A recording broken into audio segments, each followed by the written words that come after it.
Welcome to the channel, bringing a real-world perspective to the real-world whiskey consumer. And welcome back to our Topical Tuesday videos, where usually we cover a topic with you guys, the whiskey community, but today we just want to have a little fun because girls just want to have fun. Exactly. So we're going to do a flight today. These are Oak and Thieves picks from Will and Grease over at the podcast and the guys at BS and Bourbon down in Georgia.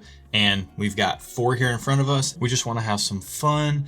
I know what's in the flight, but I don't know the order. Erin does not know what's in the flight at all, so this is going to be very interesting. I think I know what she's going to pick first. I think I might know what I lean towards, but there is one wild card product in this flight that we've never even had before, which is kind of the impetus other than highlighting the guys over at Oak and Thieves. And by the way, we do need to give them a shout out. They do have Whiskey Weekend Batch 5 coming up in the spring, in March. Check that out. We'll put a link in the video description if you want to go to that.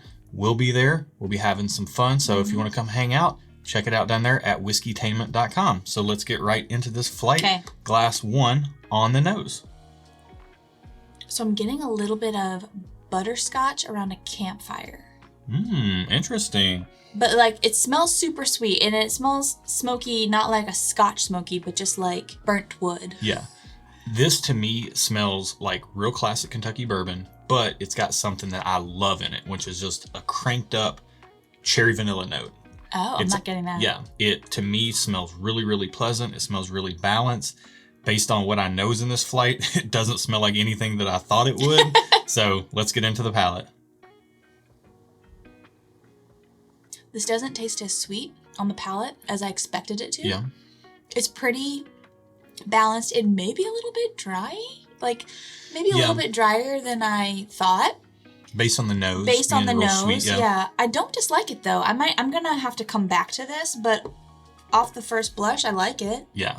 To me, this is great. This is everything that I wanted it to be based on the nose. It is not as sweet as the nose implied, which I'm not mad at. The cherry and the vanilla still come through. In addition to all those classic bourbon flavors, has a little bit of effervescence. Carbonation. I was just thinking that. All There's over a little bit of carbonation. Yeah, all over the middle of the palate. Like it's almost leaning towards like much earlier today, I had some ginger ale and bourbon, and this almost even has that little effect of ginger ale on the palate.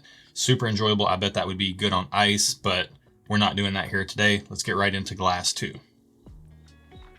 To me, whatever this is smells like classic Kentucky bourbon. Really? I'm getting caramel, vanilla. I got a tiny bit of like pencil shavings. Like a tiny, tiny bit. Yep. There's that woodiness there.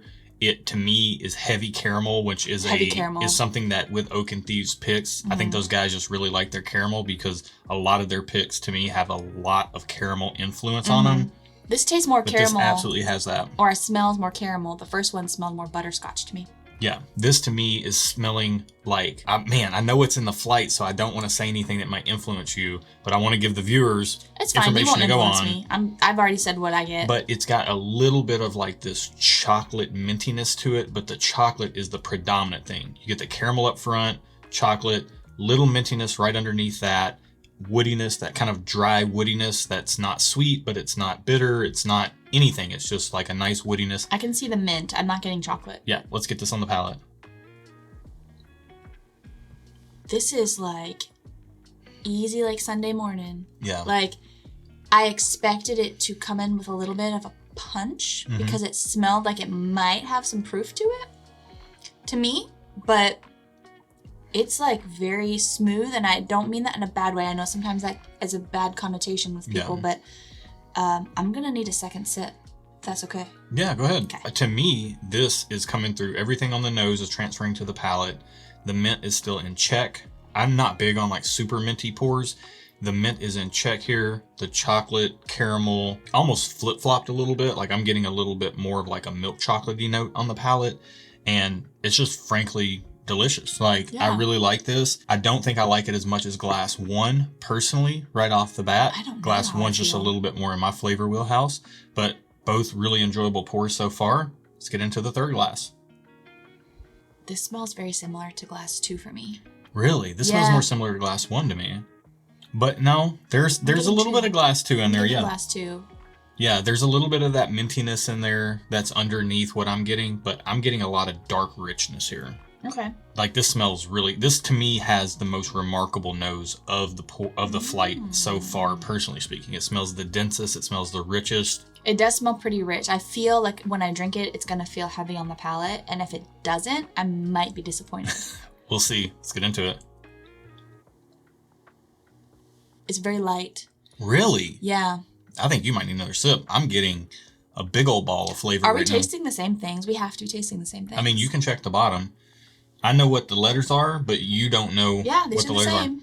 Yeah, that hit easy on the front of the palate, but it just swelled up. Like it's going right now. The finish is as strong right now from the time I took the sip as when I took the sip. Like it's clinging on. This is a stage 5 clinger, guys. Be wary of those. You're not getting that? No. I mean, different pours hit different people differently on different days, so that's totally fine. This is like when I was in 10th grade and I watched the movie Titanic 4 times to try to cry at it because all my friends were crying at it and I wanted to cry, but I have no emotion, so I didn't. This is like that. I'm trying to get what you're saying.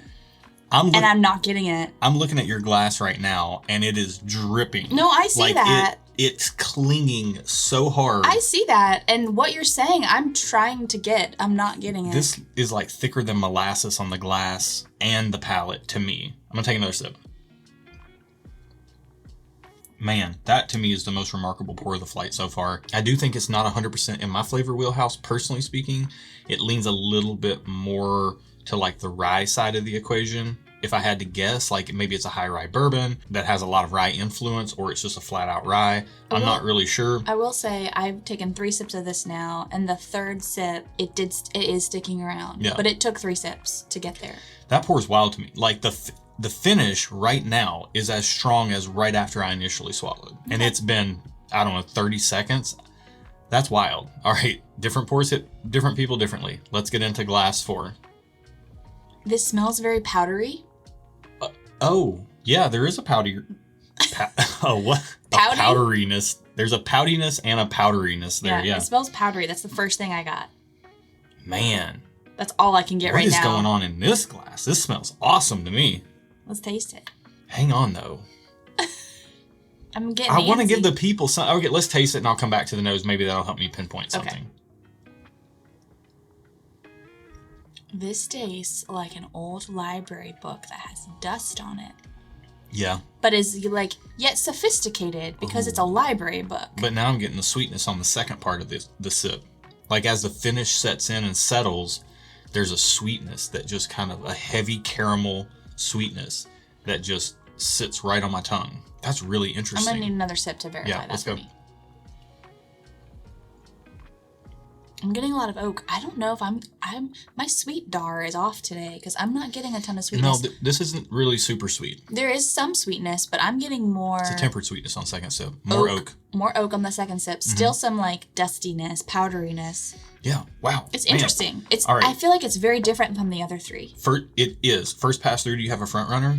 No. I'm going to need more time. Interesting. I think I know which one she's going to pick, and I'm not going to let that out, but... Yeah, don't tell me, because... But I think number 3 is the most remarkable pour the first way through. Number 4 is the most unique. Number 1 might be the most in my wheelhouse, though. Erin's already clearing her palate. I'm going to clear mine, and we will be back.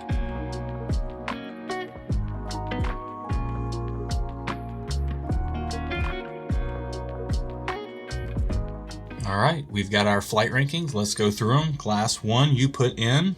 3rd place. And that was my first place pour. Really? Yeah. Yeah. I liked it. It just, the effervescence wasn't hitting me well tonight, so I put it 3rd place. Yeah, that's fair.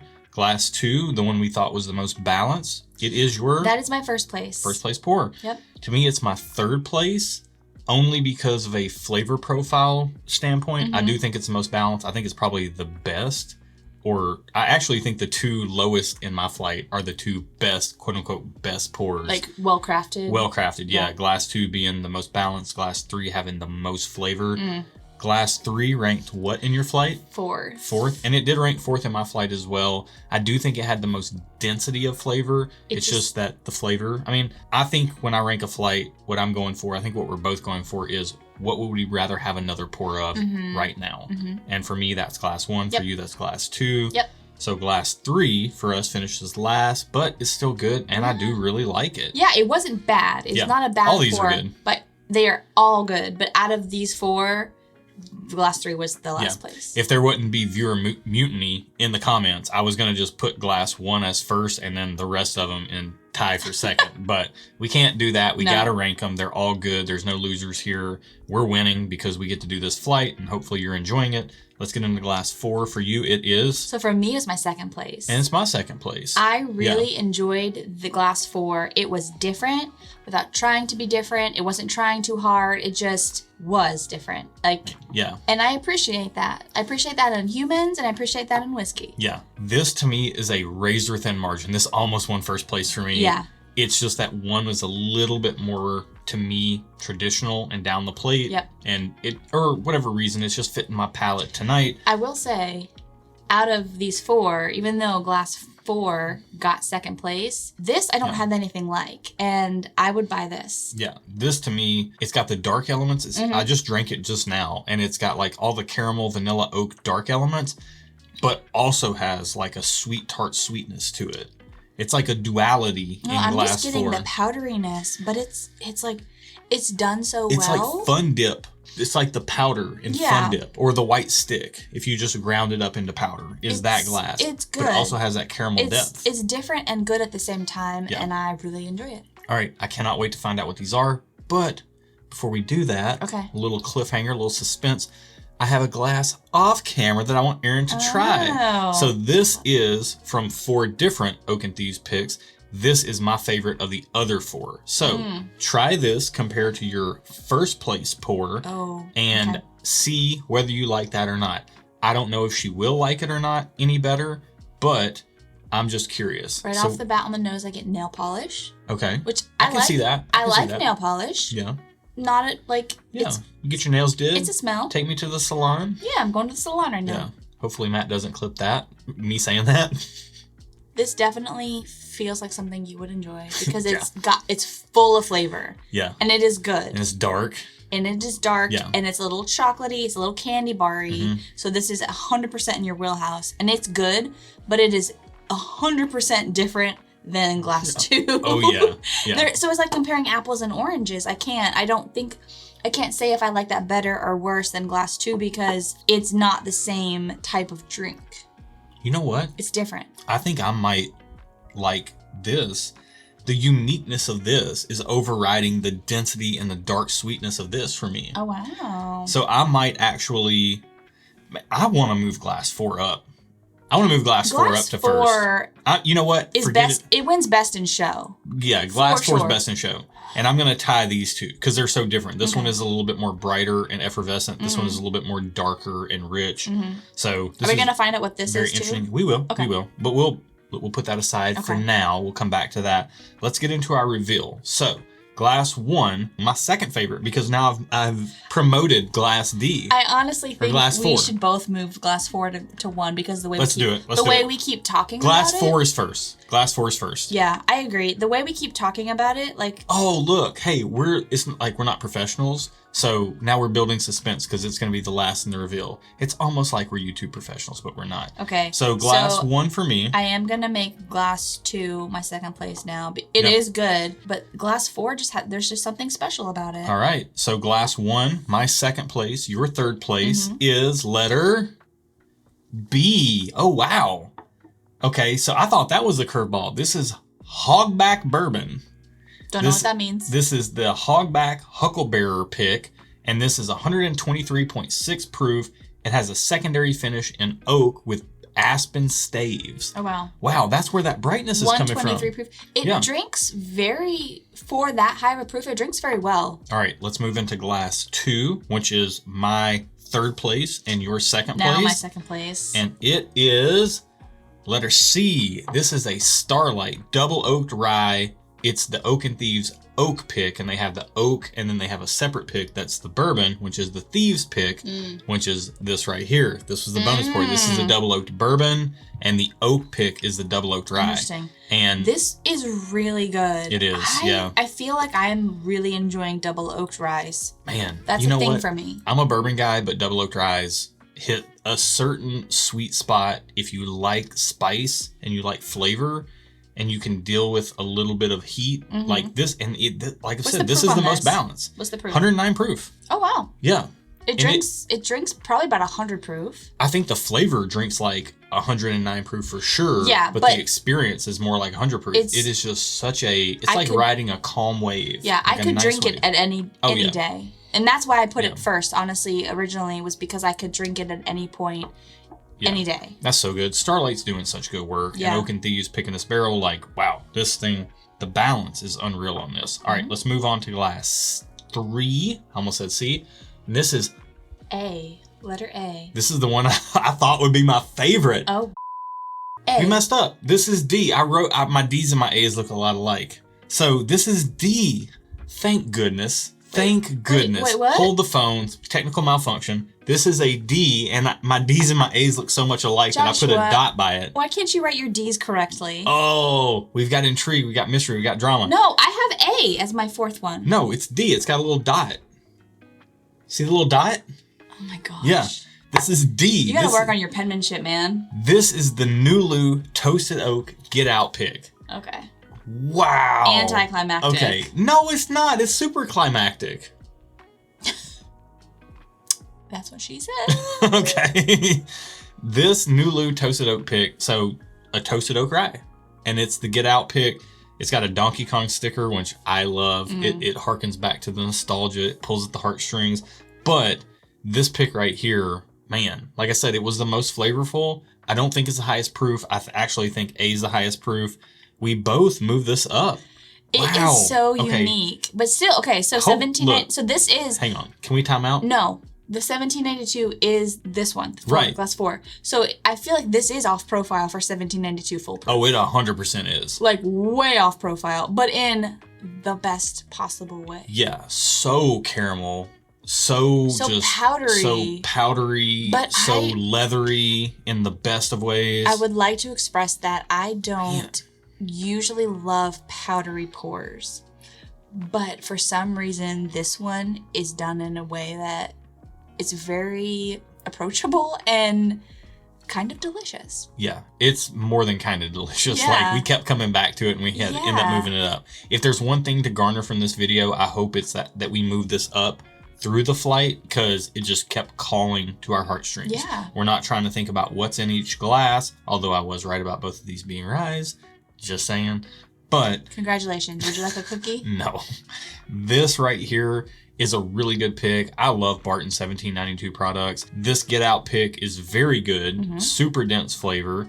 This Starlight pick is just the balance. Man. They're all good. They're all good. They're all good. I'm happy with all of them. We had to rank them amongst each other, but we did. In the grand scheme of all the whiskey, these are all good whiskeys. I'm not mad at any of these. Yeah, I'm not. So hopefully you guys enjoyed this flight. This whole video, the idea was just for us to have some fun, and hopefully you had some fun with us as we went through this flight. We've got double oak second barrel finish ryes. We've got a really classic Kentucky bourbon over here in the 1792 foolproof pick. We've got a double oaked and aspen staved bourbon from Hogsback, which I've never even heard of prior to Oak and Thieves. So there's a lot of variety in this flight. Yeah. We just want to have some fun, keep you guys on your toes. And you know what? Sometimes that's important. We like our discussions around here, but sometimes whiskey is just for fun. I'm going to go ahead and be on record as saying, for me, whiskey is always only just for fun. Yeah, well, that's true. But can I say something real quick? This 1792 foolproof pit, still available. Still available. $50. Oh, we're getting it. Yeah. We will be purchasing this. Yeah, this is a fantastic pick. I have a 17. Hopefully it's still available when this video airs. We're going to get a bottle of this, and if you can get a bottle of this, you probably should, as well as, in my opinion, the Hogsback, which is something I've never even heard of, but it's very good. And go ahead and get the Starlight while you're at it. And maybe even consider the Nulu if you like big, rich flavor bombs. Man, this is a fun flight. We all have different preferences. This was a variety flight. This was a veritable smorgasbord of flavors. Hopefully you guys enjoyed this. We're going to wrap it at that. Yes. Check out Oak and Thieves and check out whiskeytainment.com for Whiskey Weekend Batch 5 information, because we will be there if you want to come hang out. go ahead and get on it. Yep. And if you appreciate this video like I appreciate Josh, give it a thumbs up. Give it a like. We would appreciate that. And feel free to subscribe if you would like to. And be sure to hit the bell notification icon to be notified when we post our videos and have our monthly live streams. Be good to each other. And until next time, cheers. We did it. We did it, Cheesy Bread. We did it. Man, that 1792 pick is really good. You were so intoxicated. I'm not. I said that 1792 That pick. 1792 prick. Well, that's what you said. I started to say foolproof pick, and then I was then like, you realized I don't need to say you that. Couldn't. It's the only 1792 in the flight, so I can just say 1792. My brain works in mysterious ways, okay? Blind Flight Bonanza. Dun dun dun dun dun dun dun dun dun dun dun. Did you ever watch Bonanza? Yeah. Yeah? Yeah. It was boring for me. Every time I watched Bonanza, and then every time I went to Ponderosa with my family, I thought about Bonanza. I can see that. Because they seem like they go hand in hand. They do. Even though nobody from Bonanza ever actually ate at Ponderosa, if they had lived in this day, maybe they did. If they had lived in this day, they would have 100% eaten at Ponderosa. Yeah. Do Ponderosas even exist anymore? No, they're done. I feel like they're like... The Mishoni's are out. Ryan's Steakhouse is still in. Ryan's Steakhouse is still in. That was like... Golden Corral. That was where we would go for fancy dinners with my family, was Ryan's Steakhouse. I've never been to Ryan's or Golden Corral. I have been to Ponderosa, though. I don't think I've been to a Golden Corral, but I've been to Ryan's many times. If you've been to a Ponderosa or a Golden Corral or a Ryan's Steakhouse, let us know in the comments below. This is the kind of nonsense we get into when we're trying to get one thumbnail. One thumbnail. One thumbnail. It should be easier. It should be easy. Be easier. Flight. Family Feud. Oh, Flight Family Feud. And then we come together as one in the end. We do. Because it's biblical. Because we are one in Christ.